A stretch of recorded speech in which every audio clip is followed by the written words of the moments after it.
வணக்கம். பரபரப்பு மீடியா செய்திகளுக்காக நான் ரோஷன்.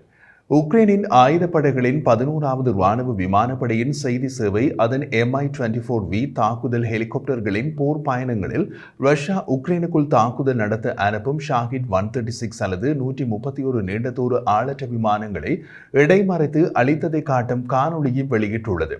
இந்த விமான அச்சுறுத்தலை நடுவானில் சுட்டு வீழ்த்த பயன்படுத்தப்படும் முதன்மை ஆயுதம் ஜாங்பி 12.7 4 குழல் இயந்திர துப்பாக்கி. உக்ரைனிய ஹெலிகாப்டர்கள் வழிகாட்டப்படாத ராக்கெட்களை விமான இலக்குகளுக்கு எதிராகவும் பயன்படுத்துவதை காட்சிகள் காட்டுகின்றன. பொதுவாகவே மலிவு விலை ஆளற்ற விமானங்களை சுட்டு வீழ்த்த விலை உயர்ந்த ஏவுகணைகளை பயன்படுத்த வேண்டிய சூழ்நிலையை இது மாற்றுகிறது. காணொளியின் குறிப்பிடத்தக்க அம்சம் ஹெலிகாப்டர்களின் ஒரு மறைப்பு. உக்ரைன் பயன்படுத்தும் ஹெலிகாப்டர்கள் செக் குடியரசின் வர்ணங்களில் பறக்கின்றன. இது முக்கியமான ஒரு விவரம். நாங்கள் பின்னர் இது பற்றி பார்ப்போம். முதலில் ஹெலிகாப்டர்கள் ரஷ்யா தாக்குதலுக்கு பயன்படுத்தும் ஷாஹிட் ஆளற்ற விமானங்களை எவ்வாறு சுட்டு வீழ்த்துகின்றன என்பதை பார்க்கலாம். உக்ரைன் இது பற்றி வெளிப்படையாக அறிவிக்கவில்லை. இருப்பினும் கிடைக்கக்கூடிய வட்டாரங்கள் மற்றும் நடைமுறை சாத்தியக்கூறுகளை கணக்கில் எடுத்துக்கொண்டு இந்த பணிக்காக Mi-24V ஹெலிகாப்டர்களில் இருக்கும் நிலையான ஆயுதங்களை பயன்படுத்துவதற்கான முடிவு ஒரு நடைமுறை தேர்வாகும். சோவியத் காலங்களில் அவர்கள் வழக்கமாக சிறிய விமான அச்சுறுத்தல்களை அகற்றுவதற்காக R-60 ஏவுகணைகளை பயன்படுத்தினர். இருப்பினும் உக்ரைனின் வசம் உள்ள R-60களின் பற்றாக்குறை காரணமாக அவற்றை ஷாஹிட் ஆளற்ற விமானங்களை சுட்டு வீழ்த்த பயன்படுத்த முடியாது. உக்ரைனுக்கு ஒரு Mi-24V ஹெலிகாப்டர் எங்கிருந்து கிடைத்தது என்பது ஒரு வித்தியாசமான கேள்வி. போலந்து இணையதளமான டிஃபென்ஸ் 24 வழங்கிய மதிப்பீடுகள் செக் குடியரசு, போலந்து மற்றும் வடக்கு மாசிடோனியாவில் இருந்து ராணுவ உதவியின் மூலம் உக்ரைன் இந்த விமானங்களில் 35 வரை பெற்றிருக்கலாம் என்று கூறுகின்றன. இருப்பினும் இந்த எண்கள் ஓரளவு உயர்த்தப்படலாம். பாதுகாப்புத்துறை வட்டாரங்களின் கணக்கீடுகள் போலந்து 11 Mi-24 ஹெலிகாப்டர்களை உக்ரைனுக்கு மாற்றியுள்ளது என்பதை காட்டுகிறது. வடக்கு மாசிடோனியா 12 ஹெலிகாப்டர் பங்களிப்பை வழங்கியது. ஆனால் இவற்றில் கணிசமான பகுதி செயல்படவில்லை. எனவே உதிரி பாகங்களுக்கு பிரித்தெடுக்க மட்டுமே பயன்படுத்த முடியும் என்பதை கவனத்தில் கொள்ள வேண்டும். செக் குடியரசு அனுப்பிய Mi-24V ஹெலிகாப்டர்களின் எண்ணிக்கை தெளிவாக இல்லை. சில நிச்சயமற்ற நிலைகள் இருந்த போதிலும் உக்ரைனியர்களுக்கு Mi-24 ஹெலிகாப்டர்கள் எங்கிருந்து கிடைத்தன என்பதை புரிந்து கொள்வதற்கு இந்த கணக்கீடுகள் முக்கியமானது. Mi-24 ஹெலிகாப்டர்கள் முன்வரிசையில் உள்ள துருப்புக்களின் தந்திரோபாய ஆதரவு போன்று பிற பணிகளுக்கு அதிக தேவை உள்ளது. வான் பாதுகாப்பு பணிகளுக்கு Mi-24களை பயன்படுத்துவதற்கான திறனுக்கு குறிப்பிடத்தக்க செயற்பாட்டு ஹெலிகாப்டர்கள் தேவைப்படுகின்றன. ஒரு தசாப்தத்திற்கும் மேலாக வடகொரியாவுக்கும் மாஸ்கோவுக்கும் இடையே ராஜதந்திர தொடர்புகள் அதிகரித்துள்ளன. உக்ரைன் போரில் ஏராளமாக கொல்லப்பட்ட வடகொரியர்களுக்கு இழப்பீடு வழங்க மாஸ்கோ மறுத்துவிட்டதாக தெரிய வருகிறது.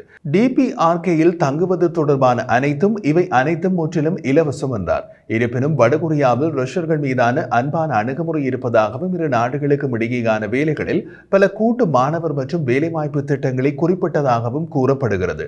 உக்ரைனுக்கு எதிராக போரிடுவதற்கு வடகொரிய ஆட்சித் தலைவர் கிம் ஜாங் உன் 11,000 முதல் 12,000 வரையிலான தமது உயரடுக்கு துருப்புக்களை அனுப்பியதாக மதிப்பிடப்பட்டுள்ளது.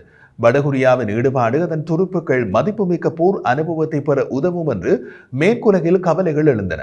மாஸ்கோ, கசான், நோவோசிபிர்ஸ்க் மற்றும் விளாடிவோஸ்டாக் போன்ற முக்கிய ரஷ்ய நகரங்களில் வடகொரியாவின் பேராசிரியர்கள் நீண்ட காலத்திற்கு நிறுத்தப்படுவார்கள் என்று தெரிய வருகிறது. அங்கு கொரிய மொழியை கற்பிப்பார்கள், கூட்டு வகுப்புகளுக்கு கற்பிப்பார்கள் என்று கூறப்படுகிறது. ISW ஆய்வாளர்கள் இது போரில் மேலும் வடகொரியாவின் உதவிக்கு அல்லது குறைந்தபட்சம் அதன் அனுமதிக்கப்பட்ட போர்க்கால பொருளாதாரத்திற்கு உதவி செய்வதற்கு ரஷ்யா களம் அமைக்கும் என்று நம்புகிறது என்று குறிப்பிடுகிறது. ரஷ்ய பணியாளர்கள் அல்லது ரஷ்ய ராணுவத்தில் சேர ரஷ்யாவுக்கும் வரும் வடகொரிய பொதுமக்களின் வருகையினை நியாயப்படுத்த கிரெம்ளின் தகவல் நிபந்தனைகளை அமைக்கலாம் என்று ISW ஆய்வாளர்கள் எழுதினார்கள். 2024ஆம் ஆண்டில் வேலைக்காக ரஷ்யாவுக்குள் நுழையும் வடகொரியர்களின் எண்ணிக்கை 13,000க்கும் மேல் உயர்ந்துள்ளது என்று ரஷ்யாவின் ஃபெடரல் செக்யூரிட்டி சர்வீசஸ் தெரிவித்துள்ளது. இது 2023ஆம் ஆண்டுடன் ஒப்பிடும்போது 12 மடங்கு அதிகமாகும். 2019ஆம் ஆண்டில் 21,000க்கும் மேற்பட்ட வடகொரியர்கள் ரஷ்யாவுக்கு வேலைக்காக பயணம் செய்ததாக பதிவு செய்யப்பட்டது. மறுபக்கத்தில் மற்றும் ஒரு முக்கிய விஷயமும் உள்ளது.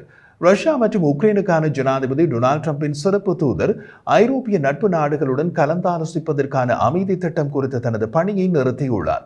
அமைதி ஒப்பந்தத்தை வடிவமைப்பதில் அவர்களின் எண்ணங்கள் மற்றும் அவர்கள் என்ன பங்களிப்பு விரும்புகின்றார்கள் என்பதை அறிய நேட்டோ நட்பு நாடுகளுடன் தனிப்பட்ட பேச்சுக்களை நடத்துவதாக கீத் கெல்லாக் கூறினார். நேட்டோ நட்பு நாடுகளுடனான கெல்லாக் பேச்சுக்கள் ரஷ்யா மற்றும் உக்ரைனுடனான சமாதான பேச்சுவார்த்தைகளில் இருந்து உலகளவிய சக்திகள் வெளியேற்றப்படும் என்ற சாத்தியத்தை தணிக்க முயற்சிக்கும். 3 ஆண்டுகால யுத்தம் தொடர்பான பேச்சுவார்த்தைகளுக்கு தாங்கள் என்ன பங்களிப்போம் என்பது பற்றி ஐரோப்பிய நட்பு நாடுகள் முன்பு வழங்கியுள்ளன. மேலும் பிரிட்டன் மற்றும் பிரான்சும் உக்ரைனுக்கு அமைதி காக்கும் படையை நிலைநிறுத்துவது குறித்து விவாதித்தன. பிப்ரவரி 14 முதல் 16 வரை நடைபெறும் ஜெர்மனியின் இந்த ஆண்டு மியூனிக் பாதுகாப்பு மாநாட்டில் நேட்டோவின் பிரதமர்கள் மற்றும் ஜனாதிபதிகளுடன் பேச்சுவார்த்தை நடத்துவதாகவும் அமைதி திட்டத்தின் கூறுகளை வெளியிடுவதாகவும் கெல்லாக் கூறினார். உக்ரைனின் அரிய பூமி கனிமங்களை அணுகுவதற்கு ஈடாக உக்ரைனுக்கான தொடர்ச்சியான அமெரிக்க ஆதரவை இது உள்ளடக்கும் என்று டெலிகிராஃப் தெரிவித்துள்ளது. இந்த ஒப்பந்தம் சமீபத்தில் ட்ரம்பால் விரிவாக விவாதிக்கப்பட்டது. உக்ரைன் ஜனாதிபதி வோலோடிமிர் செலன்ஸ்கி முன்பு ட்ரம்புடன் கனிமங்கள் தொடர்பான ஒப்பந்தத்தை தொடர தயாராக இருப்பதாக கூறினார். கெல்லாக்குடன் பேச்சுவார்த்தை நடத்திய ஐரோப்பிய கூட்டாளிகள் ரஷ்யாவுடனான பேச்சுவார்த்தைகளுக்கான தயாரிப்பில் உக்ரைனை பலப்படுத்த வாஷிங்டன் விரும்புகிறது என்று உறுதியளிக்கப்பட்டதாக கூறப்படுகிறது. 24 மணி நேரத்திற்குள் உக்ரைனில் போரை முடிவுக்கு கொண்டு வருவேன் என்று ட்ரம்ப் முன்பு கூறியதை அடுத்து அவரது சிறப்பு தூதர் ஜனவரி 20ஆம் தேதி ஜனாதிபதி பதவியேற்று 100 நாட்களுக்குள் அதை முடிவுக்கு கொண்டு வருவார் என்று நம்புவதாக கூறியிருந்தார். உக்ரைனிய மற்றும் ரஷ்ய தலைவர்களுடன் தனது கலந்துரையாடலை தொடங்கிய ட்ரம்ப் ரஷ்ய ஜனாதிபதி விளாடிமிர் புட்டினுடன் தொலைபேசியில் பேசினார். அடுத்த வாரம் வாஷிங்டனில் செலன்ஸ்கியை சந்திக்கலாம் என்று கூறினார். ஜெர்மனியில் நடைபெறும் மாநாட்டில் உக்ரைனிய தலைவர், துணை ஜனாதிபதி ஜேடி வான்ஸ் மற்றும் கெல்லாக் ஆகியோரை சந்திப்பார். சமாதான திட்டத்தின் கூறுகள் மோதலை முடக்குவது, ரஷ்ய படைகளால் ஆக்கிரமிக்கப்பட்ட பிரதேசத்தை இழுபறையில் விடுவது மற்றும் உக்ரைனுக்கு பாதுகாப்பு உத்தரவாதங்களை வழங்குவது ஆகியவை அடங்கும் என்று ப்ளூம்பர்க் சமீபத்தில் அறிவித்தது. ஜெனரல் கீத் கெல்லாக் கூறிய போது எந்த ஒரு சமாதான ஒப்பந்தத்தின் வடிவம் மற்றும் ஐரோப்பிய ராஜதந்திரிகளுடனான சமீபகால பேச்சுவார்த்தைகளில் இந்த செயல்முறைக்கு அரசாங்கங்கள் என்ன பங்களிக்க முடியும் என்பது பற்றிய கருத்துக்களை தேடுவதாக கூறினார்.